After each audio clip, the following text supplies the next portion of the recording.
Hi, everybody. Hello there. I'm Jerry. And I'm Linda. We're the Village's Newcomers, and today's a special show. Usually we come to you with opinions, and we talk to you about what we like or dislike about living in the Villages, but today we're not going to do that. Today we're celebrating. We are. It is December 11th. 1 year ago, we moved in. 1 year ago today. Right. We beat the moving truck down here and slept on the floor the first night. Yeah, that was an adventure. Yeah, so what we've done, and what I think will mean a lot to you guys, especially those of you that are wondering, is it for you? Can you afford it? We're not going to give opinions, like I said. We're going to just give you the facts. The first year in numbers, what we spent here in the Villages. The numbers for you will be different. We live in a designer home. That's nothing special. It's just the name of a series. They have bungalows, they have courtyard villas, they have designer homes, they have premier homes. There are lots of different models in each of designation of homes. And we live in a designer home. Our model is the Aspen. And I want to start with real estate tax. Now, the people that lived here before us paid considerably less than we do, because once you buy a home, they base your new tax basis on the sale price plus other considerations. So our taxes went up. But on this home, this designer home, it's about 2,000 square feet. We pay $3,500 a year. We also pay a district fee. I'm going to pull this out here so I don't misread it. That goes to Sumter County, the Sumter County School Board, and Fire District, I guess. But these fees all together total about $660. We don't have a bond. The bond was paid very graciously by the people that owned the house before us. It was almost 3 years old, the home, when we moved in. So that's it for us, $3,500 plus about $600 in district fees. Another question we get very frequently is about insurance. We, of course, coming from Indiana, we were afraid of hurricanes and floods, and you hear the sinkhole warnings and all that for Florida, so we're covered for everything: flood, hurricanes, sinkholes, etc. And our homeowner's insurance to cover all of that is $1,184 per year.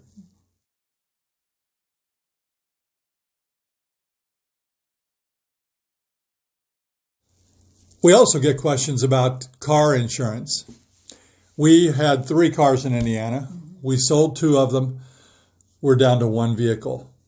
We have a 2017 Kia Sorento. Love that car. Mentioned it before on a blog. Great car.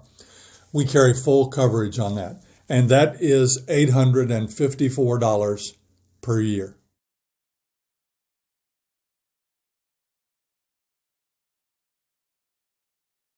In the Villages, you should have a golf cart. It's a lot of fun. She highly recommends it. Yeah. And it is responsible to have insurance on your golf cart. Now, a new golf cart would be a 2019 or 20 model. All the bells and whistles. You may want to have full coverage on that cart in case it's stolen or in case you would have an accident and you'd want to get it replaced. We have slightly older carts. We have a 2016 and a 2015, and we carry liability only. And the liability insurance for those carts to pay for if we damage someone's property, if we run into a pedestrian, back into somebody's garage door, $50 per year. $50.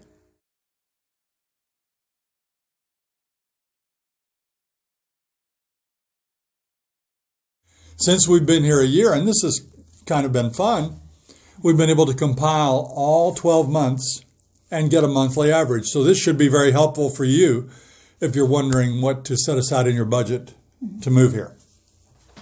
So I'm checking my list here. I had to make a pretty specific list so I don't forget anything. But first, the amenity fee. The amenity fee here, as you know, covers all your golf, your swimming pools, shuffleboard, bocce, pickleball, archery, dog parks, etc.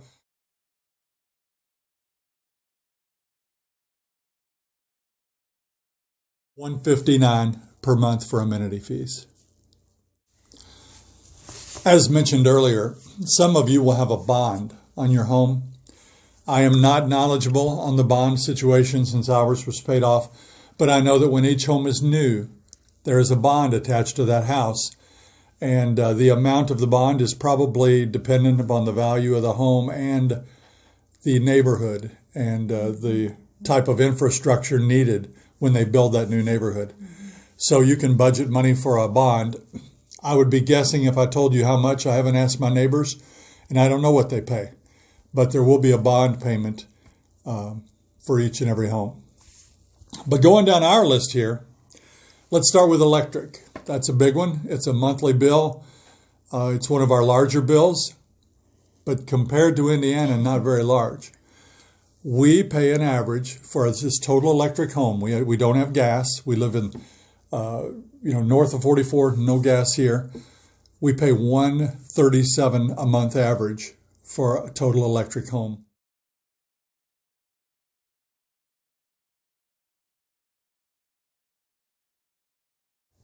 Water is another considerable bill here in the villages because homes here have multiple water systems. You have a water system for your home that you drink, you cook with, you bathe with, and you have another entire water system to water your lawn, your shrubs, etc. We'll call that irrigation. But we'll start with the house water. Our house water is $14.33 a month on average.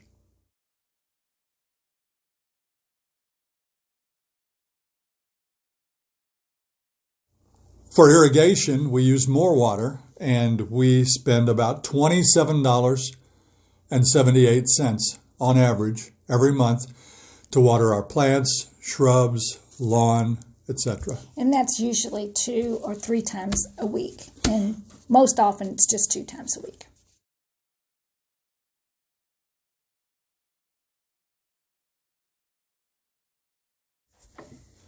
Sewer.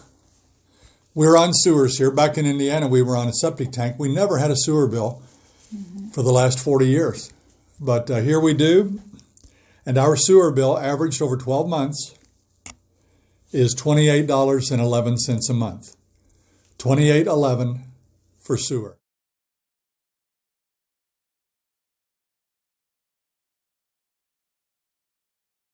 Garbage collection is 3 times a week. On Tuesday here in our neighborhood, we have regular garbage and recycling on that day. On Wednesday is yard waste, and on Friday is garbage again. And our monthly fee is $19.38. Right, we had it back in Indiana. We had garbage 1 day a week. Right. And we had to lug those big cans down. And as we've told you before here, they have very strict rules, by the way. And if you don't follow those rules, your garbage may not be picked up. But certain color bags, clear bags for recycling, brown bags for yard waste, very efficient. And dark bags for garbage. And you have to be out by 7 in the morning. So you really have to get up early to get them out.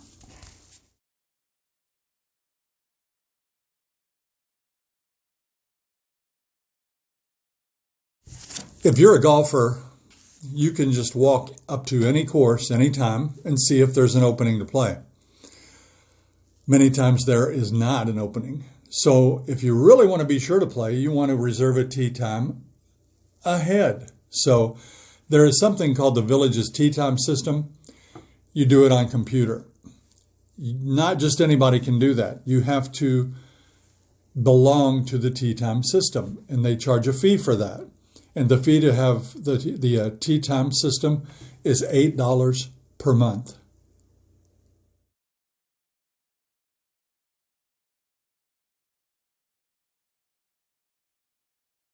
By the same token, when you play golf, you'll walk or ride.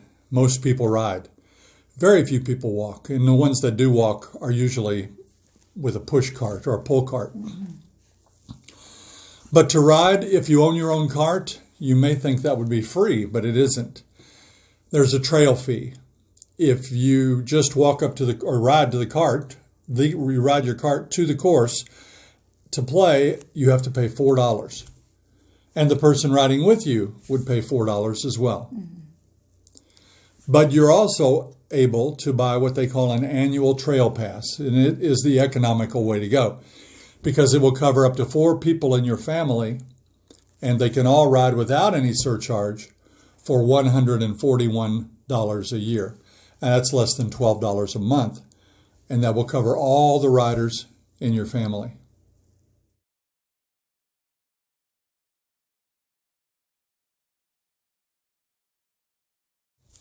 Another fee that many people have, we do, is a grass cutting fee.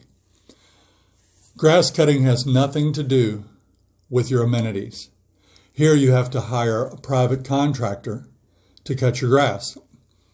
It's usually very reasonable because the lawns here are small. We have a very small lawn here in Florida, but we hire it out. We have it cut weekly. They cut the grass. Then they blow any loose grass that they didn't pick up or mulch into the grass. They will edge with an edger, and they weed eat.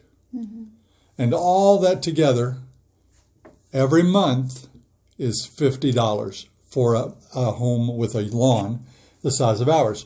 Yours may be more because your lawn may be bigger. And you can cut your own grass if you want to, but that's another issue because it's space. It's hard to get your lawnmower and all the stuff in your garage. Right. And an issue that I have is storing gasoline in my garage. Yeah. I don't want to store 5 gallons of gasoline, a lawnmower, a weed eater, an edger, a gas blower, yard bags, etc.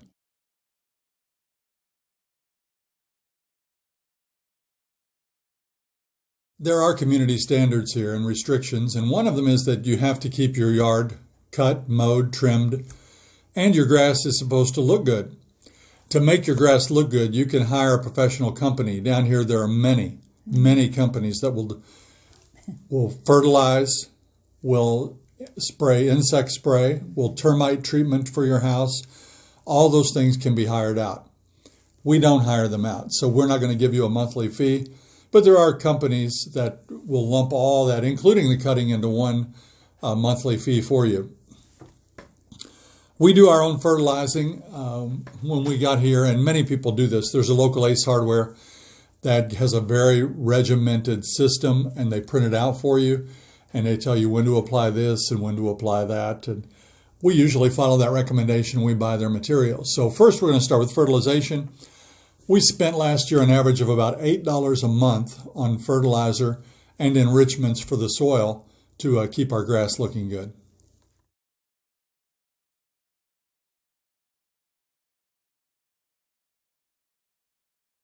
We were afraid coming here to Florida that there would be a massive amount of bugs.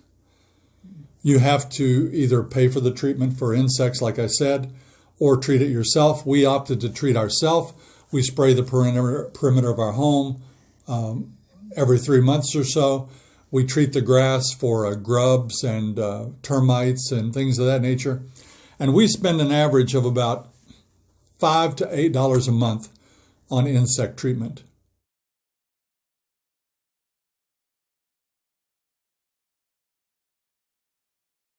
Many people here in Florida have basic shrubs and what they call the basic landscaping package when they build homes.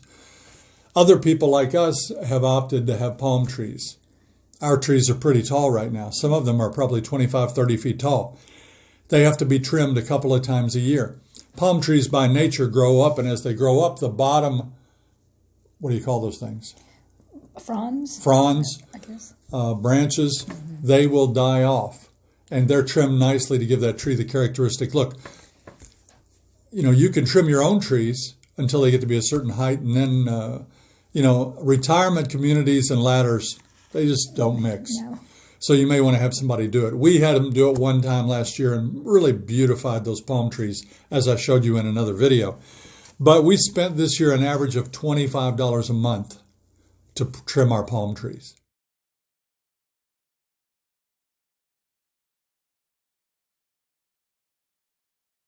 You know, years ago, we got a newspaper every day. And then we fell into a long, long rut where we didn't get a newspaper. Everything's online. Then we came down here and somebody got thrilled with the idea of having a newspaper again. That'd be me. So we have the Village's Daily Sun newspaper. And it's nice, and it has a lot of things that are pertinent to living here. So we pay for that. Now, I don't know, I think we got a special deal on it last year. And this year, it seems like it's a good deal too. We got the bill the other day since we're starting our second year. And it's $60 annually. So that's $5 per month for the daily newspaper.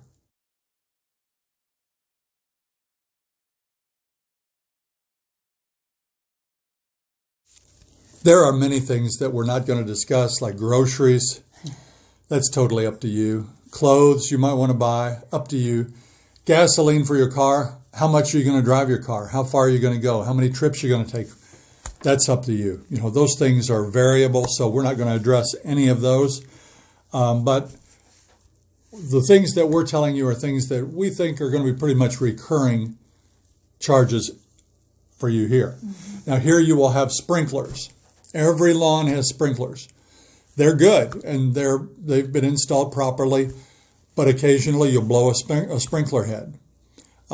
Things happen. So you're going to have a little bit of maintenance here and there for your sprinklers, unpredictable, so they certainly can't go into any monthly budget or allotment. You're also going to have, perhaps, a driveway that needs to be resealed, or a home that needs to be repainted. You know, we have a block and stucco home, and it's good for 10 years probably. But that is something that it will be a sizable expense, probably between $1,500 and $2,500 once every 10 years or so. So we're not going to budget that in here, but it's something that will come up and can come up for anybody. Also, there is power washing your house. A lot of houses do that. Homeowners do that for the bugs that get on your home and your windows. So we haven't done that yet, and that will be coming up this year. That's right. And the power washing, just to throw this in there, they warned us, don't truly power wash because you blow your paint off of there. So you do just a strong wash, not really a power wash. But another thing that came up regarding finances, and it's something that I want to talk about, back home, and you're the same way. If you're thinking about moving down here, you have somebody maybe that's a handyman that you use up there, or a lawn company, or a painter, or somebody you work with, you know, for a variety of reasons. Down here, you're starting from scratch. That Nextdoor app is a really good resource for finding people to do jobs. But one thing about the Nextdoor app, and any recommendation, people like to put on there that so-and-so was very reasonable. Well, I have tried to hire a couple of these very reasonable people, and their estimates knocked my socks off. Yeah. You know, what's reasonable for one person won't be reasonable for all. So you have to kind of take that into account. I'll give you an example. We wanted to mount some televisions in our home. So there was a fellow that had done some work for us before when we first got here. And he gave us an estimate on hanging 3 TVs. And I thought it was high. So I kind of asked him if there's any wiggle room in that. And there wasn't. He didn't want to deal at all. So I looked on Nextdoor, got a couple of other recommendations, had a fellow come over. He did an A1 perfect job for 40% of the cost that the other guy wanted. This including the hangers. So it just pays to kind of be diligent and do your homework and check things out, because there are people that, I won't say they prey upon the villages, but they know that people don't have the energy or maybe the desire to check and recheck and compare prices. They just want to get it done. And so my advice is for you to compare and get estimates on anything you have done. Championship golf is another thing. There's a priority membership. It costs about $700. I don't have one. Some of my friends do. It gives you a little preference in the tee times, and it also includes that trail fee that I talked about earlier, because you'll get a slightly lower price when you play golf during, for example, the fall and winter months when rates are pretty high. But if you don't have a priority membership and you want to play the championship golf, you can expect to pay $40 a round sometimes during the year, a little more or a little less during other times. They do have a discount after 4 p.m. Actually, I'm not being exact with any of my times or any of my dollar amounts, but there is a discount that will allow you to play pretty inexpensively late in the day. So you can do that. But if you want to play morning golf or before the heat hits, you're going to pay a pretty good price to play the championship golf, and we don't do that. Movies here are about the same price or cheaper than you'd find them most places. For a village resident to see a movie here, I think it's $8.50 at any time, and a $5 Tuesday movie. Yay. So we go see movies on Tuesdays sometimes, and it's cheaper than it would be back home virtually all the time. Entertainment at the squares is free. They have country clubs with free entertainment. You might go in there and buy a drink or an appetizer and go enjoy the music, but free. All right, folks, I think that'll do it. Remember that any of the numbers that I've given you will vary according to your own consumption, the number of people in your family, personal habits. This is just to give you an estimate. We have really enjoyed our time here. We're going to do more. This is part 1 of a 3-part series on our 1-year anniversary. In the next one, we're going to talk about things we don't like about the villages. You'll be sure and tune in on that one. And on the third one, things we love about the villages. So thanks, everybody, for tuning in. Until next time. We'll see you when you get here.